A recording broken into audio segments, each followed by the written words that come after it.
प्रभु राम देव भगवान अल्लाह खुदा ईश आदि नाम एक ही शक्ति के हैं।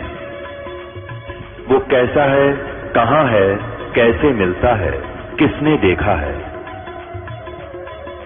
ये प्रश्नवाचक चिन्ह पूर्ण रूप से हटाने के लिए अवश्य सुनिए जगत गुरु तत्वदर्शी संत रामपाल जी महाराज के अमृत वचन सर्व पवित्र धर्मों के पवित्र शास्त्रों के आधार पर।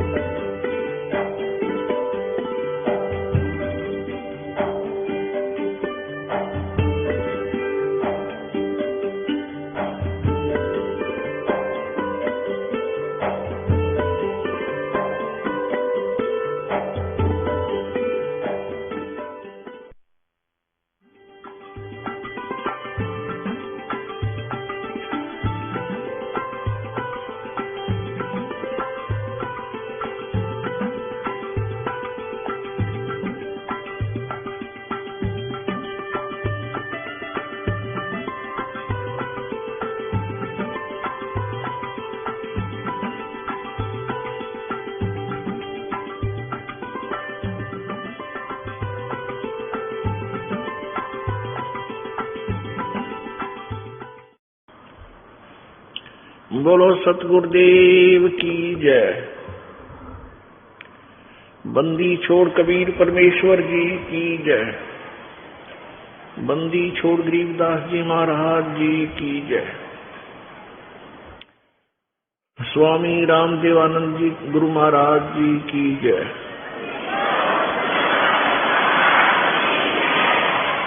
सर्व संतों की जय, सर्व भक्तों की जय, धर्मी पुरुषों की जय, श्री काशी धाम की जय,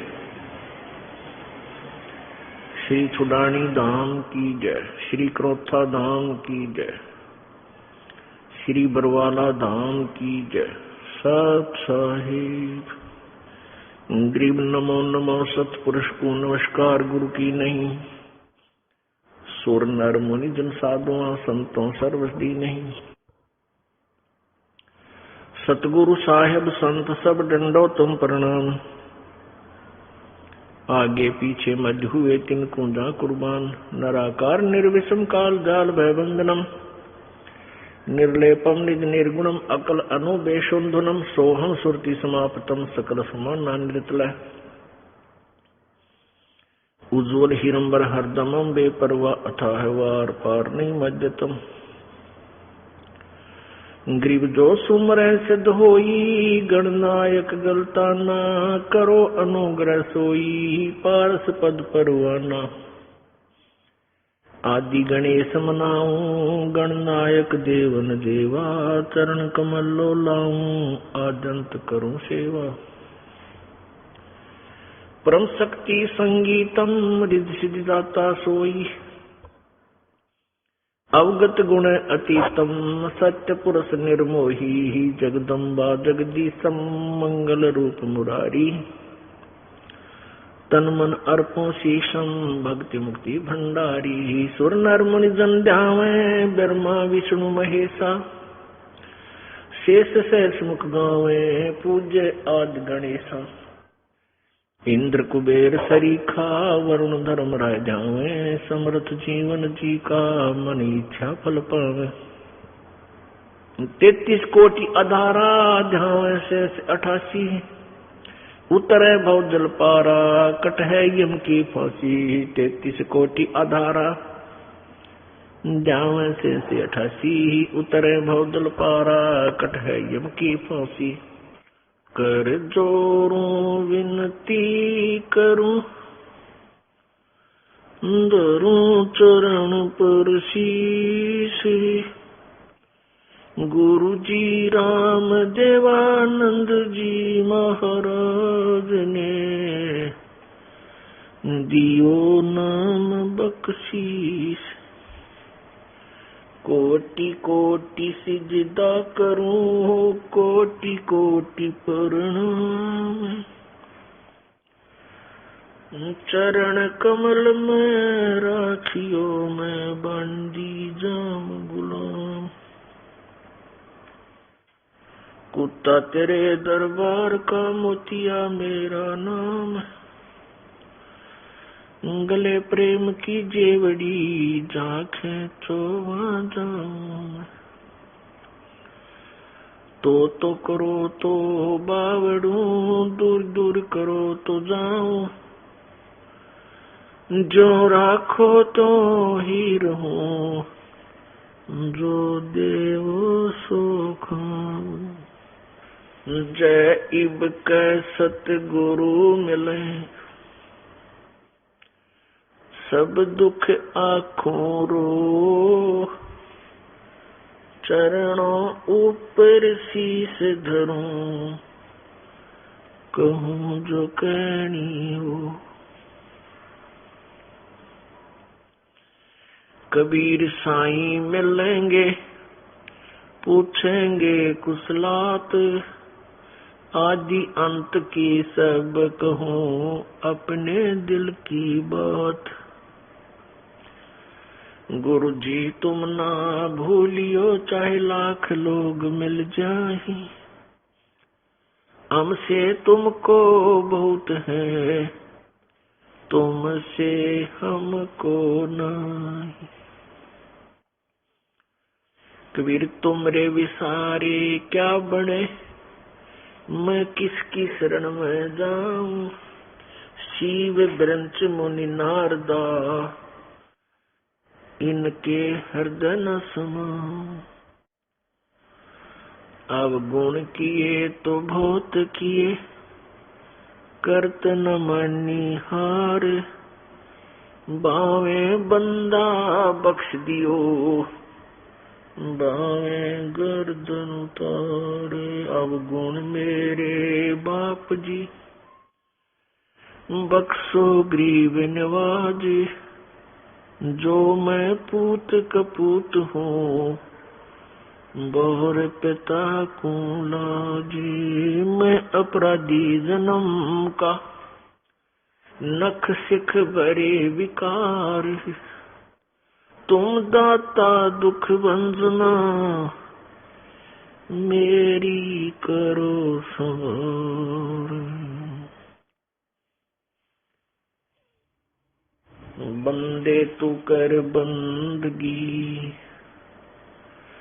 बंदे तू कर बंदगी। जय चावे दीदारे, अवसर मानुष जन्म का भाई मिले न बारंबार। मानुष जन्म दुर्लभ है, ये मिले न बारंबार। जैसे तरवर से पत्ता टूटे गिरे, वो बहुर न लगता डार। मानुष जन्म पाए के जो नहीं रटे हरि नाम। जैसे कुआ जल बिना बनवाया क्या काम। राम नाम रटते रहो, राम नाम रटते रहो। जब तक घट में प्राण, कबहू तो दीन दयाल के बनक पड़ेगी कान।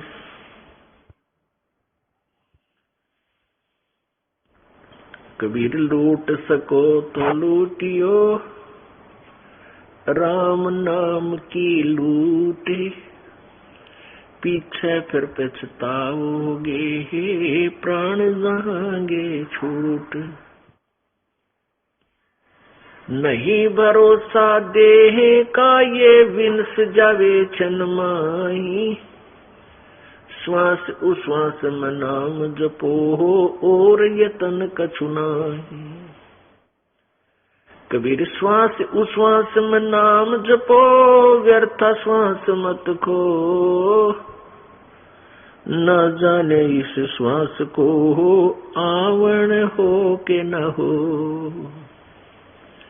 वो पृथ्वीपति चकवे गए, जिनके चकर चलंत।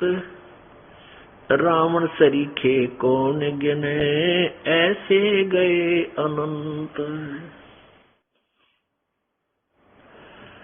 वो मर्द गर्द में मिल गए, रावण से रणधीर। कंस के सीताणूर से वो हिरण्यकशिपु बलबीर। तेरी क्या बुनियाद है, तू जीव जन्म धर लेत। गरीबदास हरि नाम बिना, तेरा खाली रह जा खेत। सर्व सोने की लंका होती, रावण से रणधीरम। एक पलक में राज विराजी, वो जम के पड़े जंजीरम। परम पिता परमात्मा, सर्व सृष्टि रचनहार, कुल मालिक कबीर देव, कबीर परमेश्वर अपनी प्यारी आत्माओं को यथार्थ ज्ञान कराने के लिए स्वयं ही सतलोक से चलकर आते हैं। ये वही परमेश्वर हैं जो बनारस में, काशी में, हिंदुस्तान भारतवर्ष की पवित्र भूमि पर सन 1398 में अर्थात संवत 1455 को ज्येष्ठ सुदी पूर्णमासी के दिन एक लहर तारा तालाब में विकसित कमल के फूल पर शिशु रूप धारण करके विराजमान हुए थे। अपने सतलोक से चलकर आए थे। 120 वर्ष तक वो परमात्मा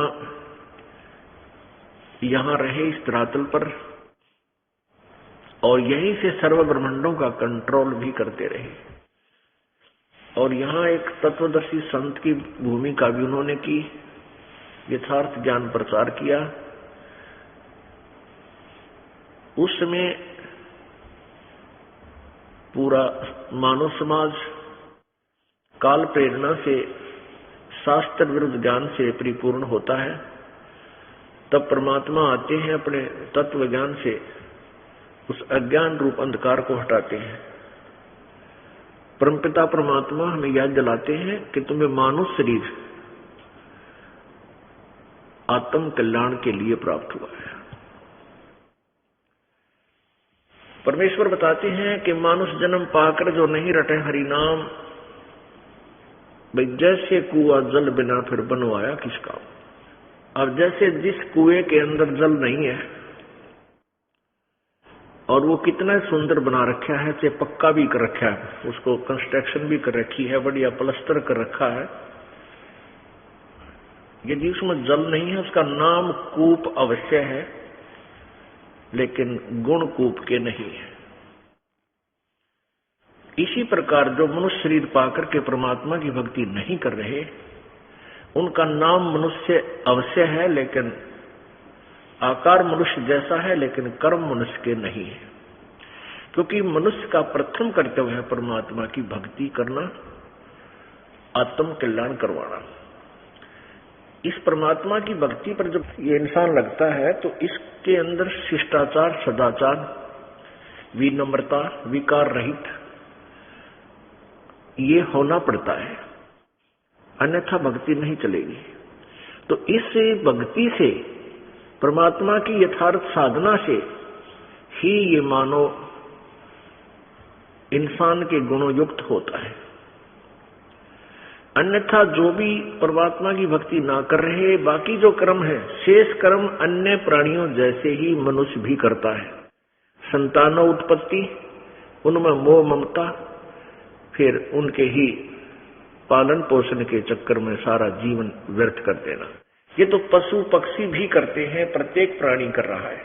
यदि मनुष्य का काम भी इतना ही होता तो मानव शरीर परमात्मा नहीं देता।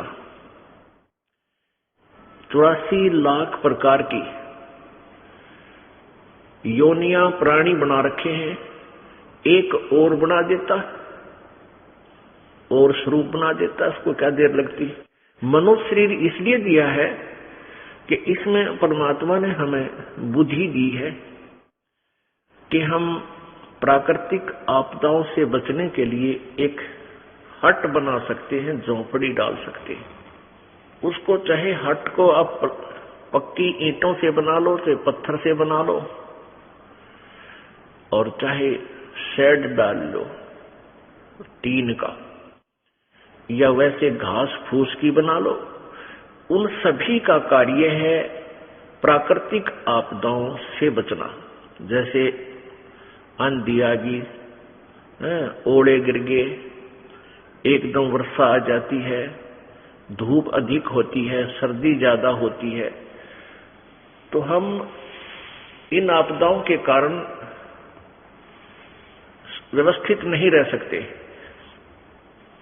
और यदि हमने झोंपड़ी डाल रखी है या मकान बना रखा है, तो उसमें हम इन आपदाओं से बच सकते हैं। हमारे कपड़े ना भीजे, आटा खराब ना होए, लकड़ी ना गिल्ली होए जिससे हम खाना डेली बनाते हैं। इस उद्देश्य से मनुष्य ने ये मकान बनाने शुरू किए थे, और इतनी ही आवश्यकता है इनकी। अब हम अज्ञानता के अंदर इतने दोहना पहुंच गए हैं कि हमने मकान बनाने की ही दौड़ लगा दी। इसी तरफ हमारा पूरा समय डाइवर्ट हो गया।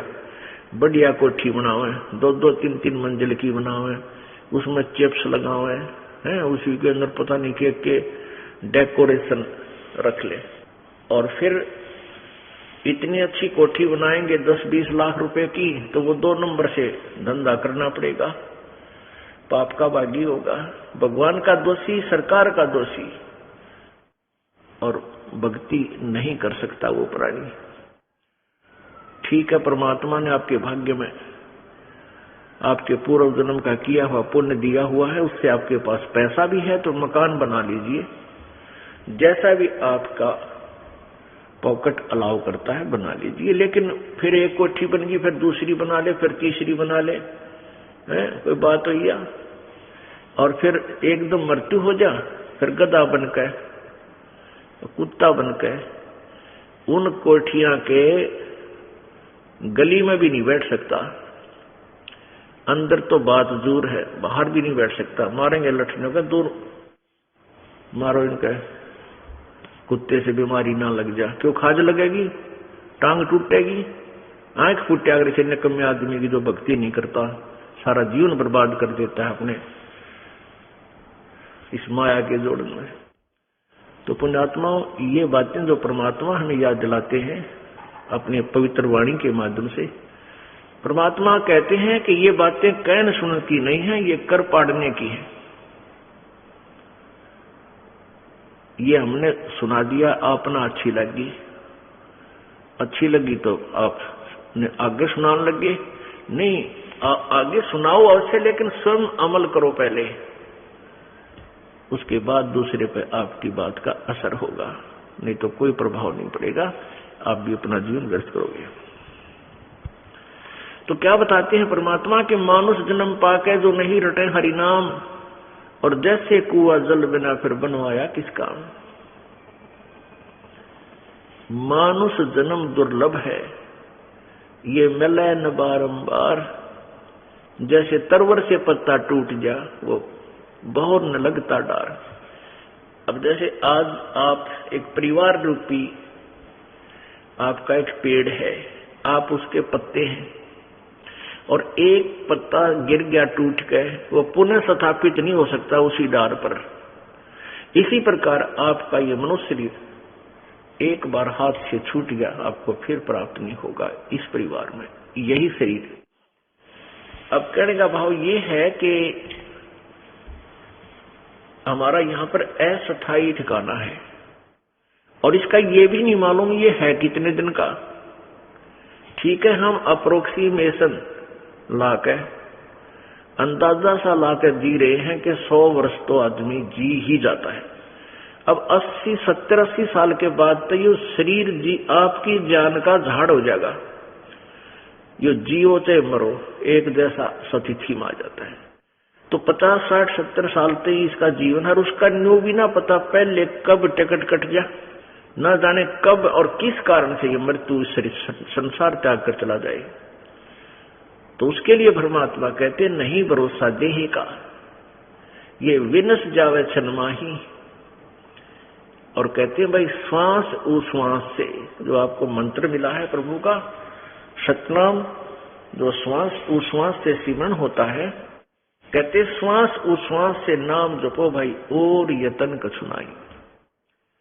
ये शरीर तो जाएगा, आज नहीं तो 10 वर्ष में, 10 ना 20 में, ना 30 में, ना 40 में, इसको तो जाना है। ये ना किसी का रहा ना रहेगा, लेकिन इसके जाने की तिथि भी निर्धारित नहीं है, अंदाजा है। तो फिर भी हम गफलत कर रहे हैं, यही सोचकर हम अभी नहीं मरेंगे, हमारी तो आयु अभी 40 वर्ष हुई है, हमारी तो 50 वर्ष हुई है, अभी तो बहुत समय है। यह सबसे बड़ी भूल इस प्राणी का काल न ला रखी है। परमेश्वर कहते हैं कि मौत भूल गया बावड़े, तन चाड़ा कर दिया कौन, और तन माटी में मिल जाएगा भाई जो अट्टे में नौन है। कहते हैं या दुनिया का जीवन झूठा भूल रहे मर जाने नू, इस दुनिया का ये जीवन झूठा है, व्यर्थ है, इसका नहीं पता कब समाप्त हो जाए। और भूल गए मर जाने नू, यानी मौत भूल गए। पुण्यात्माओं, काल का इतना जबरदस्त प्रभाव आपके ऊपर, आप बालक हो, आपको नहीं पता, क्योंकि संत डॉक्टर होते हैं और श्रोता एक मरीज होते हैं। अब डॉक्टर को पता है कि ये यदि ये ट्रीटमेंट नहीं करेंगे तो इनके ऊपर कितना भयंकर रोग है, इनकी क्या दुर्दशा होगी। इसलिए वो बार बार कहता है भी इलाज करवा, गफलत मत कर और परहेज रख। तो परमात्मा भी कहते हैं औखत खावे पत्थर है तब होवे कल्याण। औखत खावे यानी दवाई ले, परमात्मा के सच्चे नाम रूपी ये औषधि खावे, और फिर पत्थर है, पथ माने परहेज रखे, तब तेरा कल्याण होगा। परमेश्वर हमें बार बार याद दिलाते हैं कि भाई, फिर परमात्मा ये भी हमें साथ साथ एक और बताना चाहते हैं कि कबीरा ये तन जाएगा और सके तो ठाहर ला, या एक सेवा कर संत की और गोविंद के गुण गा। अब ये शरीर तो आपका जाएगा, मृत्यु होगी ही होगी। फिर इसके लिए बताते हैं कि इसमें एक ठाहर लग सकती है। ठाहर माने सपोर्ट। जैसे पहले पुराने समय में सतीर और कड़ियों की छत देते थे मकान पर, अभी बहुत से गांव में एक सतीर होता था, लंबा सा वुडन बीम जिसको कहते हैं। आजकल तो इसके आरसीसी के बीम हो गए, वो लकड़ी का बीम होता था, उसको सैतीर बोलते हैं। तो वो सैतीर कई बार बीच से क्रैक हो जाता था और टूटने को, गिरने को हो जाता था। अब जैसे वो वुडन बीम होता है सैतीर, वो टूटने को हो जाता, उसमें क्रैक आ जाता बीच में, सेंटर में, और गरीब व्यक्ति रिप्लेसमेंट नहीं कर सकता अपने मकान की छत की। तो क्या करते थे, उसके नीचे एक और सपोर्ट दे देते थे, उसी जहां क्रैक हो रहा था उसके नीचे। उसको थूणी भी बोल देते हैं और उसको बड़ी भी बोल देते हैं, बड़ी लगा दी नीचे, यानी और एक पिलर सा लकड़ का एक डंडा, अच्छा मोटा, कड़ी से भी मोटा, वो उसका लगा दिया करते नीचे, उसको सपोर्ट दे करके। तो उसको ठाहर बोलते हैं, ठाहर। वो ठाहर लाने के बाद वही सैतीर मनवाना 20-30 वर्ष और निकाल देता था, वह छत नहीं गिरती थी, डिस्टर्ब नहीं होता था।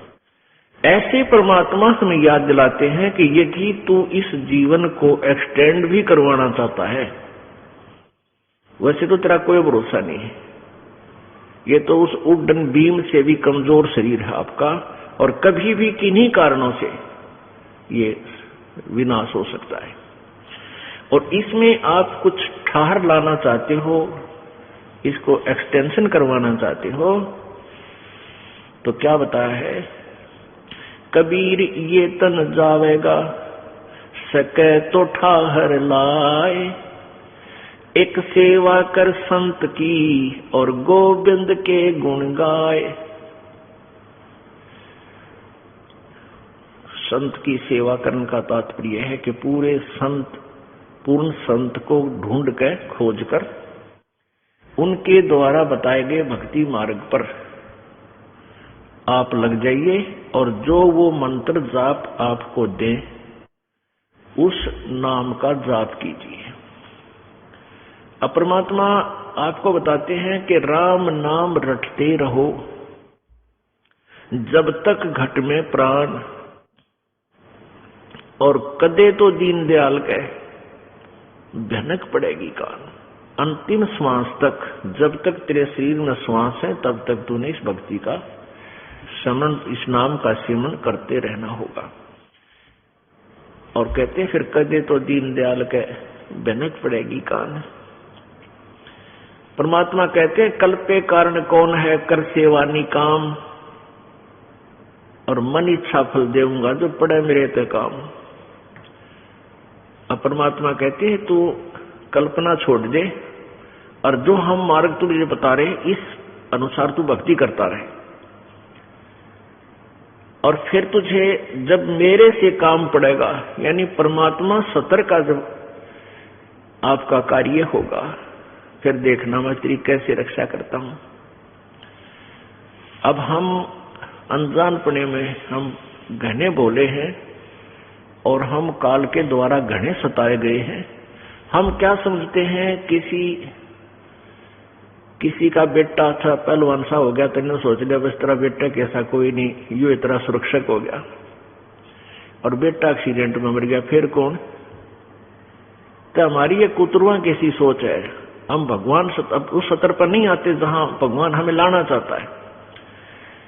कोई मुख्यमंत्री, मंत्री, प्रधानमंत्री ने की आड़ लेकर पता नहीं क्यों बने बैठे हैं, कितने आदमियों ने सता दिए हैं, और कल न उस मुख्यमंत्री प्रधानमंत्री की टिकट कटगी कितना अचानक, कभी भी मर सकता है, तो मिट्टी का महल है सबका। फिर कित बाढ़ में जाएगा। भगत कह रहा था, हमारा रिश्तेदार था, और वो संजय गांधी का घना निकट था, उसकी आड़ में, और उसकी माता जी का राज था, श्रीमती इंदिरा गांधी जी का। उस संजय गांधी की आड़ में उसने ना जाने कितने आदमी सता रखे थे, और फिर वो संजय गांधी अचानक दुर्घटना में मर गया। वो 6 महीने तक घर से बाहर नहीं निकला, तन बाहर जानते मारे माए टट्टी करे घर में, माए रह सूट का काटा हो गया। तो ये नकली सारे पकड़ के बैठ जाते हम। पीछे एक मुख्यमंत्री जी की, अभी आंध्र प्रदेश के मुख्यमंत्री जी की दुर्घटना में मृत्यु होगी। अब आंध्र प्रदेश के मुख्यमंत्री थे, हेलीकॉप्टर से दुर्घटनाग्रस्त हो मृत्यु को प्राप्त हुए। उसके साथ लगभग 125 आदमी और आत्महत्या कर गए। वो क्यों कर गए? क्या उसका प्रेम था? घर के ना मरे उसके प्रेम में? वो कोई और न सता रहे थे, या उसकी आड़ में घना बिजनेस ठा रहे थे दुनिया ने लूटने के लिए। वो बिजनेस खत्म हो गया, क्यों? उनकी वह आड़ खत्म होगी, आप भी गए। तो उस माया न के सिर पर धर ले गए, जिसकी खारत के लिए जीवन बर्बाद कर दिया। तो परमात्मा हमें ये याद दिलाना चाहते हैं कि तुम इन नकली सहारों की आड़ में और अपने आप को सुरक्षित मान बैठते हो। परमात्मा ही की ओट लो। तो भगवान हमें क्या बताते हैं? राम नाम रटते रहो जब तक घट में प्राण, और कदे त दीनदयाल के भनक पड़ेगी कान। अब कौन से राम का नाम जाप करना है? अब हम कहते हैं राम नाम रटते रहो। तो आम व्यक्ति जो अभी तक पवित्र हिंदू समाज का श्री रामचंद्र पुत्र राजा दशरथ जी को अपना इष्ट मानता है और उसी को सुप्रीम पावर मानता है। हिंदू समाज में ये एक विशेष धारणा है कि जो राजा दशरथ के घर जन्मे अयोध्या में श्री रामचंद्र जी, वो सुप्रीम पावर हैं और वही उसी का नाम जपना चाहिए। राम राम राम राम उसी का नाम है। नहीं, ये राम नाम तो सतयुग में महर्षि वाल्मीकि भी जपते थे, जब तक तो रामचंद्र जी का जन्म भी नहीं हुआ था। ये त्रेता में जन्मे हैं। तो पुण्यात्माओं, हम अज्ञानता के कारण इस अध्यात्म ज्ञान से कोसों दूर हो गए और लोक वेद के आधार से हम पता नहीं कहीं की ईंट कहीं का रोड़ा ये ज्ञान सुन और सुना रही है। तो राम का नाम, राम कौन है? राम कहो, देव कहो, अल्लाह कहो, गॉड कहो, ये रब कहो, ये भाषा भिन्न नाम है और एक परम शक्ति का नाम है ये। अब पहले हम राम की परिभाषा बताते हैं। हम परमेश्वर की परिभाषा से, प्रभु की परिभाषा से भी परिचित नहीं है, इसलिए हम ठीक दिशा नहीं प्राप्त कर पा रहे। राम का अर्थ है वो शक्ति जो सबका कंट्रोल करती है, वो पावर जो सबका कंट्रोलर है, सबका उत्पत्ति करता है। जैसे पवित्र श्रीमद् भगवत गीता जी अध्याय नंबर 15 के श्लोक नंबर 16-17 में तीन पुरुष बताए हैं। एक सरपुरुष, एक अक्षर पुरुष और एक परम अक्षर पुरुष यानी उत्तम पुरुष। एक तो सरपुरुष, सरपुरुष का अर्थ होता है नासवान प्रभु, पुरुष माने प्रभु। अब परमात्मा पुरुष जैसा है, मनुष्य जैसा ही प्रभु है, इसलिए पुरुष का अर्थ प्रभु भी है और मनुष्य को भी पुरुष बोल देते हैं। क्योंकि हम परमात्मा के ही नाम पर अपने नाम रखते हैं, जैसे रामचंद्र रख लिया, कृष्ण रख लिया। तो इस तरह वो राम अलग हैं जिनके आधार से हम प्रभावित होकर अपने नाम रखते हैं। तो पुरुष माने, पुरुष मीन प्रभु। तो एक उत्तम पुरुष तो अन्य है, अर्थात सरपुरुष और अक्षर पुरुष से जो श्रेष्ठ परमात्मा है वो तो कोई और है। वही परमात्मा कहलाता है, वही तीनों लोकों में प्रवेश करके सबका धारण पोषण करता है। वो अव्यय ईश्वर अविनाशी परमात्मा है। अब इसको समझने के लिए छोटा सा उदाहरण आपको बताएंगे। जैसे आप किसी एक स्टेट से शुरू कीजिए या किसी विभाग से शुरू कीजिए। जैसे पुलिस विभाग है, उसमें सिपाही लगता है, फिर हवलदार साहब और फिर एएसआई साहब, फिर एसएचओ साहब और फिर वही डीएसपी साहब, फिर एसपी साहब, आईजी साहब और फिर डीजी साहब, फिर गृह मंत्री साहब, फिर मुख्यमंत्री साहब और फिर प्रधानमंत्री साहब और राष्ट्रपति साहब। ये सभी साहब कहलाते हैं। हवलदार से साहब कहलाना शुरू करते हैं और राष्ट्रपति तक सभी साहब ही अपनी उनकी उपमा की जाती है, साहब से संबोधन किए जाते हैं। लेकिन इन साहबों में, इनकी शक्ति में, इनकी पावर में, कार्य क्षेत्र में दिन रात का अंतर होता चला जाता है। अब प्रधानमंत्री जी भी साहब हैं, राष्ट्रपति जी भी साहब हैं और एक हवलदार जी भी साहब हैं और एक मुख्यमंत्री जी भी साहब हैं और मंत्री जी भी साहब हैं। तो इनमें कितना अंतर है प्रत्येक की शक्ति में, पावर में। ऐसे ही देव शब्द, प्रभु कहो, देव कहो, राम कहो, मालिक कहो, स्वामी कहो, पति कहो, ये शब्द है। अब परमेश्वर क्यों कहना पड़ा? जैसे ईश कहो, ईश्वर कहो, चाहे परमेश्वर कहो, लेकिन ईश ही शब्द सफिशिएंट था।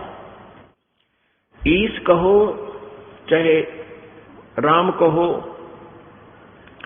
देव कहो, ये बहुत ही, ये एक ही नाम काफी है, बहुत है, सफिशिएंट है, पर्याप्त है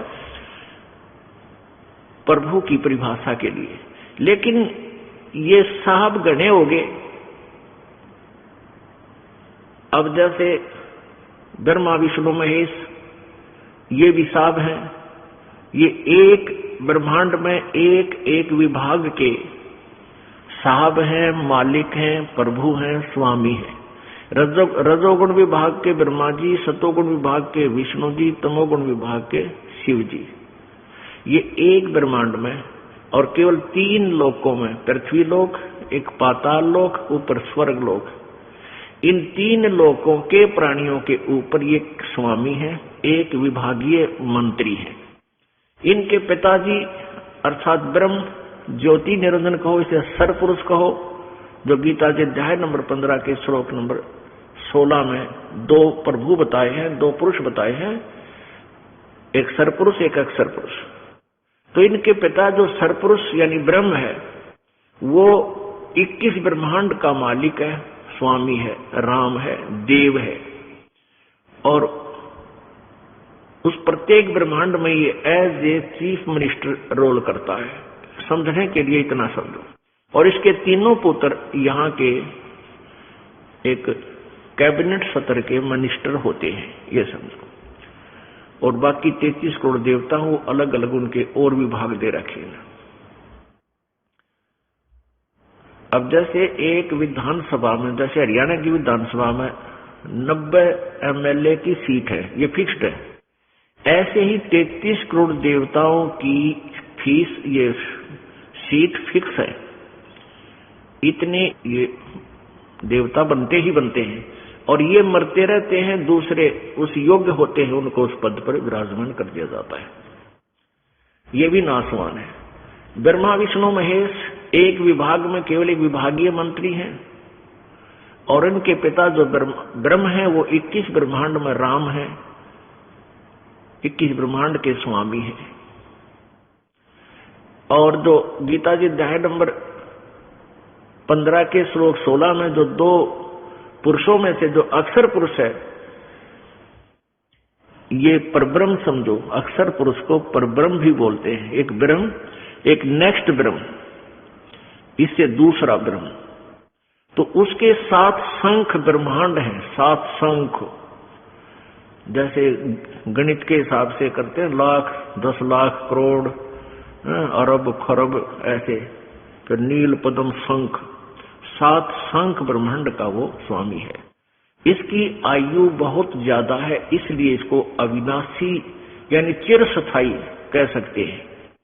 अक्षर पुरुष यहां पर जो शब्द है गीता जी अध्याय नंबर 15 के श्लोक नंबर 16 में 2 पुरुष जो बताए, अक्षर पुरुष यानी नासवान प्रभु और अक्षर पुरुष अविनाशी प्रभु। अक्षर का अर्थ होता है जिसका नाश ना हो, जो क्षर ना हो, लेकिन यहाँ इसमें इसको चिरस्थायी कह सकते हैं, वास्तव में अविनाशी नहीं। अक्षर पुरुष अवश्य इसके संज्ञा लगाई है, उपमा लगाई है, लेकिन ये अविनाशी नहीं है, क्योंकि 15वें अध्याय के 17वें श्लोक में तुरंत इसको स्पष्ट किया है कि उत्तम पुरुष है तो अन्य, और परमात्मा इति उदाहरते। उत्तम पुरुष यानी श्रेष्ठ परमात्मा, वो परम ब्रह्म होता है। जो एक तो होता ब्रह्म, एक परब्रह्म, एक परम ब्रह्म। परम माने श्रेष्ठ, उत्तम, ब्रह्म माने परमात्मा। वो तो कोई और है, और वही परमात्मा यानी परमात्मा का अर्थ होता है उत्तिष्ठ आत्मा, श्रेष्ठ आत्मा, परम श्रेष्ठ। वही श्रेष्ठ आत्मा यानी वही परमात्मा कहलाता है। परमात्मा का सीधा सा विधान है। परमात्मा की परिभाषा यह है कि परमात्मा उसे कहते हैं जो दुख ना दे, केवल सुख दे, इसलिए उसको परमात्मा कहते हैं, श्रेष्ठ आत्मा कहते हैं। अब जो यहाँ कैसा बुरा हाल कर रखा हमारा, किसी की बेटा मर जाए, किसी की बेटी मर, किसी की आंख फुट है, किसी की कोड लाग रहा, किसी कैंसर में चिल्ला रहा है। जिसके राज्य में ऐसा दुखी प्राणी, वो परमात्मा नहीं हो सकता, वो स्वामी अवश्य है। जैसे कसाई बकरे पालता है, वो बकरियां का स्वामी है, लेकिन अच्छी आत्मा नहीं है, वो श्रेष्ठ आत्मा नहीं है, वो परमात्मा नहीं है। तो यहां स्पष्ट किया है गीता जी अध्याय नंबर 15 के श्लोक नंबर 17 में कि उत्तम पुरुष है तो अन्य, श्रेष्ठ प्रभु तो कोई और है, परमात्मा इति उदाहरते। जो अच्छी आत्मा यानी वो दयालु भगवान, वो श्रेष्ठ आत्मा वाला परमात्मा, नेक आत्मा जिसको कहते हैं, वो अलग है। और ये लोग तरम आविष से विभर्ती, वो अवय ईश्वर है जो तीनों लोकों में प्रवेश करके सबका धारण पोषण करता, वो है अविनाशी प्रभु। तो अब हमने ईश तो हम समझेंगे ब्रह्म को, और ईश्वर यानी इससे श्रेष्ठ, इससे ऊपर वो कौन है? ऊपर ब्रह्म। और परमेश्वर शब्द क्यों बोला गया? क्योंकि ये ईश से भी और इस ईश्वर से भी वो श्रेष्ठ परमात्मा है, परम ईश्वर, वो परम है, श्रेष्ठ है, वो परमेश्वर है। तो ऐसे हमने प्रभु की परिभाषा को समझना है। अब कौन सा राम है? अब और ऑल कंट्रोलर जो पूर्ण ब्रह्म है, परम अक्षर ब्रह्म है, उत्तम पुरुष जो और ही है, वो असंख्य ब्रह्मांड का मालिक है, राम है, स्वामी है, देव है, प्रभु है। अब हमने शिव भगवान को, जो यहाँ का त्रिलोकीय विभागीय, एक विभागीय मंत्री है एक ब्रह्मांड में, उसको महादेव की संज्ञा से, महादेव की उपमा से सुशोभित करते हैं। महादेव, महादेव का अर्थ होता है बड़ा भगवान। अब यदि महादेव हम कहें वेदों अनुसार, तो महादेव वो पूर्ण परमात्मा है, परम अक्षर ब्रह्म है, हम उसको ही महादेव कहेंगे। अब यहां फिर और सतिथि आ जाती है, जैसे यहां भी देव हैं, 33 करोड़ देवताओं में जो महान है, बड़ा है, इसलिए इनको महादेव कह दिया जाता है। तो इस पूरी परिभाषा को समझने के लिए ही ये सत्संग किया जाता है, सीडी बनाई जाती है। यहां नहीं समझ में आओ तो इन सीडी को ले जाओ, डीवीडी अपना चला कर देखो, बार बार इस ज्ञान को ग्रहण करो, इससे ज्ञान यज्ञ का फल आपको मिलेगा। और जब तक हम ज्ञान से पूर्ण रूप से परिपूर्ण नहीं होंगे, तब तक हम भक्ति पर स्थिर नहीं हो सकते। ठीक है, जब तक आपको सुख होते रहेंगे तो आप गुण गाते रहोगे, और जिस दिन एकादश मालिक नहीं चाहेगा आपको, और आप चाहते हो कि मेरा ऐसा हो, आपको परमात्मा ने वो नहीं दिया, वो लाभ नहीं दिया, तो आप कभी भी विमुख हो सकते हो, तो वो भक्त नहीं। गीता जी अध्याय नंबर 2 के श्लोक नंबर 53 में कहा कि अर्जुन, जब तेरी बुद्धि भिन्न भिन्न प्रकार के भ्रमित करने वाले वचनों से, विचारों से, सत्संग से, ज्ञान से हटकर एक परमात्मा के एक उस तत्व ज्ञान पर स्थिर हो जाएगी, एक परमात्मा पर टिक जाएगा, तब तू योग को प्राप्त होगा।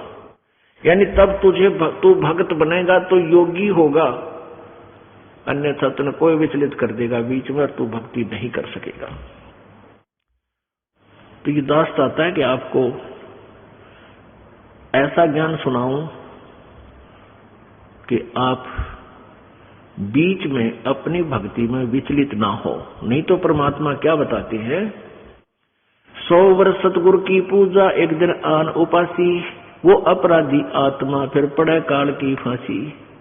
100 वर्ष तो हमने बताया इस मार्ग को करते रहिए, और एक दिन आन उपासना कर लीजिए अन्य देवताओं की, या कोई और पूजा कर लीजिए। कहते हैं वो अपराधी आत्मा फिर पड़े काल की फांसी। अब इन बातों को बहुत गहराई से आपने सोचना पड़ेगा कि प्रभु ने ऐसा क्यों कहा। अब जैसे आपने 2 वर्ष, 4 वर्ष, 5 वर्ष, 10 वर्ष इस दास से उपदेश लेकर के मर्यादा में रहते हुए साधना की,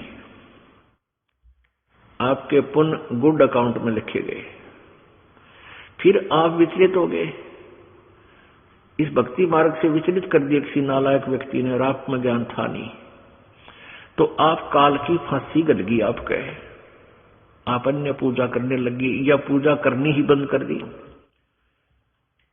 तो आप काल की डोर में बंध गए। क्योंकि जो साधना आप कर रहे हो, ये 2-4 वर्ष करने के बाद आप ब्रह्मा विष्णु महेश की उपाधि प्राप्त करने योग्य पुण्यकर्मी प्राणी बन जाते हो। और उससे पहले आपको ना जाने कितने सुख स्वर्ग में, महास्वर्ग में, क्योंकि जैसे आपको ये 5-7 मंत्र दिए जाते हैं, इनसे बीच के जो मंत्र हैं 5, ये प्रत्येक इष्ट जो देव हैं, जैसे ब्रह्मा जी, विष्णु जी, शिव जी, दुर्गा, गणेश, इनके मंत्र हैं। इनके मंत्र के नाम की मजदूरी से आप जो परमात्मा से विमुख हुआ प्राणी, इनके पास पहुंच जाएगा। तरतीब वाइज पहले मान लीजिए आप गणेश जी के लोक में चले गए, उस प्रथम मंत्र के जो आपको गणेश जी का मंत्र दिया जाता है, उसकी कमाई से। तो वहां आप गण बन जाओगे। वहां पर यो गणेश उनका मालिक है, गणों का। गण माने वहां पर देव, गण कहो उन्हें देव कहो। वहां के जो साहब हैं, वहां की अच्छी आत्माएं हैं, उच्च पोस्ट प्राप्त हो जाती है। तो वहां रिद्धि सिद्धियां होती हैं आप में, आकाश में उड़ जाना, इस तरह की बहुत सी सिद्धियां आप हो जाती हैं। जब चाहे यहाँ आ जाना है, किसी में प्रवेश करके सूक्ष्म शरीर हो जाता प्राणी का, किसी अपने मित्र में या अपने कोई खास रिश्तेदार में या बड़े बेटे में आया, प्रवेश करके आशीर्वाद दे गया, ऐसे अपनी कमाई बर्बाद कर जावे, फिर तत्व रूप में दिख जावे। इस तरह की ये कलाबाजियां ये प्राणी करके अपना जीवन बर्बाद कर देता है, वो कमाई नष्ट कर देता है। उसके बाद ये जाएगा ब्रह्मा जी के लोक में। वहां भी ऐसे ही स्वर्ग है, अलग से एक व्यवस्था है, न्यारा लोक है। तो वहां बहुत अच्छी पोस्ट प्राप्त होगी। उसके बाद फिर जाएगा ये शिव जी के लोक में, फिर विष्णु के लोक में, फिर दुर्गा के लोक में। जब वहां इसका जोड़ा सा जड़ लेगा, वह सारी कमाई नष्ट हो जाएगी। फिर इसके पास रह जाता है वो 2 मंत्र के जाप की कमाई, और साथ में ये यज्ञ करते हो। उनको क्या करता है ये काल, फिर जिसने स्वर्ग लोक, महास्वर्ग में एक नकली सतलोक, अलखलोक, अगमलोक, अनामी लोक बना रखे हैं। तो उनमें ये बहुत समय तक रहता है, ओम नाम के जाप की कमाई को वहां बर्बाद करता है। और फिर जो दूसरा मंत्र है, उसमें 2 मंत्र होते हैं सतनाम में, उसकी कमाई को फिर ये ब्रह्मलोक के सबसे ऊपर के लोकों में लोक में रखता है, जहां ये स्वयं रहता है। वहां अलग से व्यवस्था बना रखी है। तो वो प्राणी जो सतनाम के दूसरे मंत्र का जो उपासक है, वो यहाँ के ब्रह्मा विष्णु महेश से भी तगड़ी शक्ति का हो जाता है। ये केवल 4 भुजा बना सकते हैं, वो 5 भुजा भी दिखा सकता है, 10 भुजा भी दिखा सकता है। ऐसी बकवादा में इसने लाए रखेगा, और फिर वो पूंजी समाप्त करके फिर इसको पशु जोनि में ठोक देता है। दूसरा ये करता है कि जैसे दूसरे नाम की कमाई है, उसके आधार से फिर इनको ब्रह्मा विष्णु और शिव की पदवी भी दे देता है। और फिर ये कुछ अपना जीवन बर्बाद करके फिर 84 लाख योगियों में चले जाते हैं। तो यहां परमात्मा कहते हैं कि बनी बनाई बात आपने क्यों कर बिगाड़ ली। और फिर एक जीव का जीव हो जाता है, एक छोटा सा, यानी कोई गधा बन जाएगा, क्या कुत्ता बनेगा या सुअर बनेगा, फिर आ गया वहीं पर जहां से स्टार्ट हुआ था। तो इसलिए इस ज्ञान की आवश्यकता अत्यधिक आपको। दास इसीलिए ये प्रयत्न कर रहा है। पहले तो जो प्रारंभ किया, संगत थोड़ी होती थी, और हम दिन में 3-3 बार सत्संग करता था ये दास। शुरुआत की जब क्रोंथ आश्रम में, सुबह 8 से 10, फिर 2 से 4, शाम में 8 से 10, ताकि इनको रंगों रंग में। तो उसका परिणाम ये मिला है कि जड़ हमारी मजबूत हुई, और ये क्रोथा कांड रूपी भयंकर तूफान में भी हमारा कोई पौधा डगमग नहीं हुआ। तो इससे हमें भी परीक्षा हुई कि हमारा दिया हुआ, इस दास का दिया हुआ ज्ञान कितना कारगर रहा हमारे बच्चों पर। 100%। तो इसलिए दास ये चाहता है कि रह रहकर आपको इस रंग में रंग दूं जो आपको बहुत आवश्यक है, अति आवश्यक है। इस मनुष्य जीवन का मूल काम है। बाकी तो यहाँ कितना है, पूंजीपति बन जाओ चाहे पृथ्वीपति बन जाओ, वो आपका पूर्व जन्म का संस्कार है।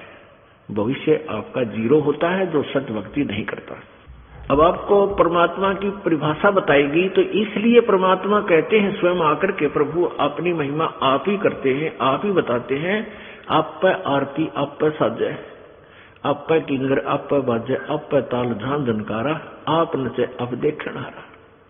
कहे कबीर ऐसी आरती गाऊं, आप पा मध्य आप समाओ।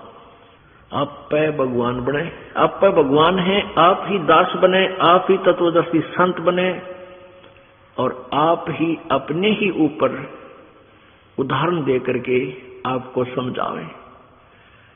हमारे को समझाते हैं, कहते हैं पीछे लग गया जाऊं था मैं लोक वेद के साथ, और रस्ते में सतगुरु मिल गए, भाई दीपक दे दिया हाथ। लोक वेद होता है सुना सुनाया ज्ञान, दंत कथा जिसका कोई आधार ना हो।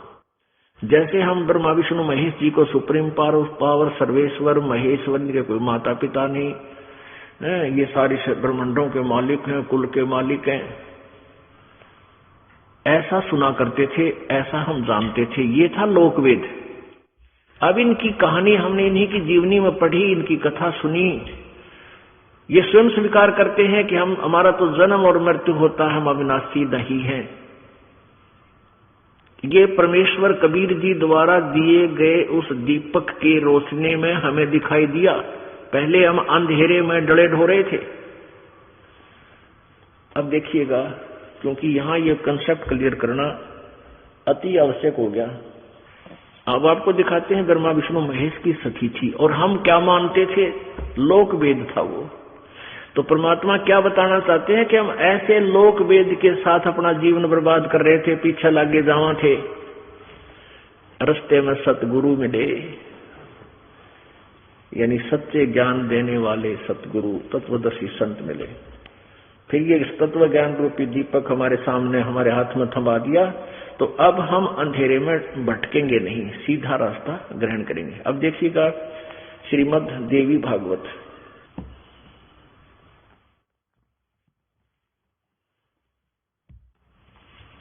ये कहां से प्रकाशित है?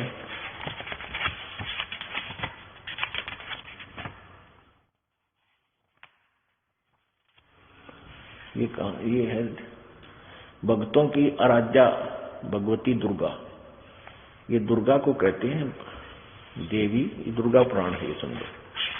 क्योंकि हम इतने अनजान हैं, हमें ये नहीं पता देवी क्या है, दुर्गा किसने कहते हैं। यहाँ तक भी हम तो जय गणेश देवा तक पहुंच गए थे। अब संपादक हैं हनुमान प्रसाद पोदार, चिमनलाल गोस्वामी।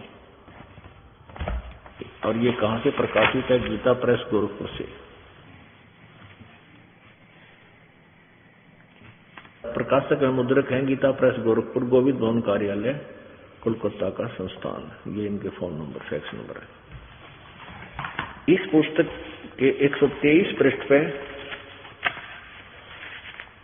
और तीसरा स्कंद,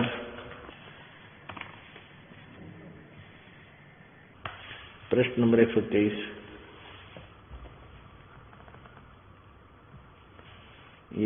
पृष्ठ पे ये क्या बता रहे हैं? स्वयं स्वीकार कर रहे हैं, भगवान विष्णु जी दुर्गा की महिमा करते हैं, स्तुति कर रहे हैं। तुम शुद्ध स्वरूपा हो, ये सारा संसार तुम ही से उद्भासित हो रहा है। हम यानी मैं, ब्रह्मा और शंकर, विष्णु जी कह रहे मैं, ब्रह्मा और शंकर, हम सभी तुम्हारी कृपा से विद्यमान हैं। हमारा आविर्भाव यानी जन्म और तिरोभाव में मृत्यु हुआ करता है। केवल तुम ही नित्य हो, जगत जननी हो, प्रकृति और सनातनी देवी हो गया स्पष्ट। आगे क्या कहते भगवान शंकर जी? बोले कि देवी यदि महाभाग विष्णु तुम्ही से प्रकट हुए हैं, तो उनके बाद उत्पन्न होने वाले ब्रह्मा भी तुम्हारे बच्चे यानी बालक हुए। फिर मैं तमोगुण लीला करने वाला शंकर क्या तुम्हारी संतान नहीं हुआ? अर्थात क्या मैं तेरा पुत्र नहीं हुआ? अर्थात मुझे भी उत्पन्न करने वाली तुम ही हो। शिवे, संपूर्ण संसार की सृष्टि करने में तुम बड़ी चतुर हो। इस संसार की सृष्टि, सतिथि और संहार में तुम्हारे गुण सदा समर्थ हैं। उन्हीं तीनों गुणों से उत्पन्न हम यानी ब्रह्मा विष्णु एवं शंकर नियम अनुसार कार्य में तत्पर रहते। अब इस एक ही विवरण से कितनी बातें सिद्ध होगी? एक तो ये होगी कि ब्रह्मा विष्णु महेश अविनाशी नहीं है, ये नाशवान है।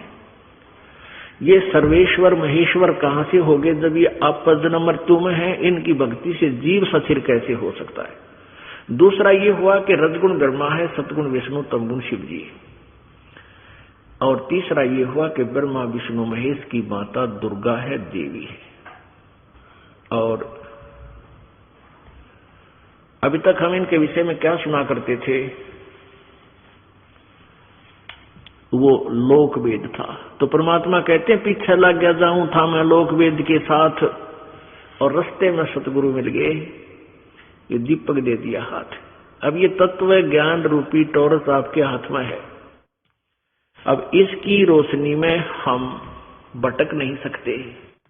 अंधेरे में वस्तु के को नहीं पहचाना जा सकता, दीपक यानी टॉर्च प्रकाश में हम आसानी से उसका परीक्षण कर सकते हैं। तो अभी तक जो लोकवेद परमात्मा इसलिए आप पे आरती, आप पे साजे, आप पे किंगर, आप पे बाजे, आप पे ताल झांझ झनकारा, आप नचे आप देखना रहा। अब अपने ऊपर कह रहा है कि पीछे लग गया जाऊं था मैं लोकवेद के साथ, स्वयं नहीं हमारे को संकेत करें कि तुम ऐसा जा रहे थे। और जैसे मुझे भगवान सतमार्ग मिल गया, क्योंकि वो स्वयं रोल कर रहे थे एक शिष्य का, स्वयं सुयोग्य शिष्य का स्वयं वो रोल कर रहे थे एक तत्वदर्शी संत का, और परमात्मा वे थे ही थे और हैं और रहेंगे। तो उन्होंने हमें ये संकेत किया है कि तुम ऐसे ही भटक रहे हो, उस लोकवेद के आधार से तुम गलत साधना करके अपना जीवन व्यर्थ कर रहे हो। तो अब क्या इस सारी थ्योरी से सारा सिद्धांत प्रकरण आपको दिया, इसका उद्देश्य क्या था समझाने का, कि परमात्मा कहते राम नाम रटते रहो, राम नाम रटते रहो, जब तक घट में प्राण, भाई कदे तो दीन दयाल के बनक पड़ेगी कान। अब कौन से राम का जाप जपे, कौन से राम का नाम जपे। अब हम राम नाम सुनते ही श्री रामचंद्र जी अयोध्या के राजा दशरथ के पुत्र के ऊपर हमारी सुई चली जाती थी माइंड की, हमारी बुद्धि वही पहुंच जाती थी कि वो राम है, उन्हीं का नाम जाप करना चाहिए। अब इस तत्व ज्ञान की रोशनी से हमें पता चला कि राम कौन है। अब हमने उस राम की भक्ति कर ली है। कौन से राम की? श्रीमद् भगवत गीता जी अध्याय नंबर 18 के श्लोक नंबर 62 में कहा है, गीता ज्ञान दाता ब्रह्म ने श्री कृष्ण जी में प्रवेश करके उस सर पुरुष ने बोला है कि अर्जुन तो सर्व भाव से, यानी और किसी देव में, किसी भगवान में आस्था मत रख, तू सर्व भाव से उस परमेश्वर की यानी तत्व ब्रह्म की शरण में जा। तत्व माने उस, ब्रह्म माने परमात्मा, परमेश्वर। अब जैसे आपको बताना कि यदि ईश शब्द सुफिशिएंट है परमात्मा के लिए, ईश, लेकिन ईश्वर, इस परमेश्वर इसलिए कहना पड़ा कि ये और भी मालिक बने बैठे हैं, तो उन पर हम ज्यादा आसक्त होने के कारण हम उस, इसलिए वो परमेश्वर कहना पड़ा, तत्व ब्रह्म कहना पड़ा। तत्व ब्रह्म कौन है? वो परम अक्षर ब्रह्म है। गीता जी अध्याय नंबर 8 के श्लोक नंबर 1 में अर्जुन ने पूछा कि हे भगवान, जिस तत्ब्रह्म के विषय में आपने 7वें अध्याय के 29वें श्लोक में कहा है कि उसके जानने के बाद फिर ये प्राणी केवल जन्म मृत्यु से ही छूटने का प्रयत्न करता है, या जरा मरण से छूटने का प्रयत्न करता है, इस संसार की किसी वस्तु की इच्छा नहीं रखता। तो वो किम तत्ब्रह्म, वो कौन है? वो तत्ब्रह्म, वो परमात्मा कौन है? उसका उत्तर 8वें अध्याय के 3 श्लोक में गीता ज्ञानदाता ने दिया है कि वो परम अक्षर ब्रह्म है।